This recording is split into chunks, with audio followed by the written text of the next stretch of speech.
रमीज राजा का बहुत बड़ा बयान, इंडिया टीम पाकिस्तान में ही खेलने आएगी और ये 2023 का वर्ल्ड कप पाकिस्तान में ही खेला जाएगा, ना कि इंडिया में।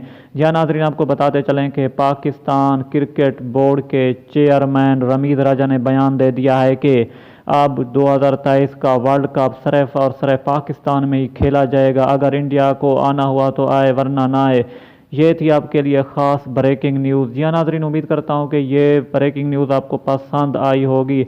अगर आप इस चैनल पर नए व्यूवर हैं तो वीडियो को लाइक करें, चैनल को सब्सक्राइब कर दें और घंटी के निशान को दबाना ना भूलें, ताकि हर वीडियो का नोटिफिकेशन मिलता रहे। जी हाँ नाज़रीन, आपको बहुत बड़ी ब्रेकिंग न्यूज़ से आगाह कर रहा हूँ कि पाकिस्तान क्रिकेट बोर्ड के चेयरमैन रमीज राजा ने ये ताज़ा और नया बयान दिया है कि वर्ल्ड कप जो कि 2023 में खेला जाना चाहिए था वो खेला जाएगा सिर्फ और सिर्फ पाकिस्तान में। नेक्स्ट वीडियो तक हमें दीजिए इजाज़त।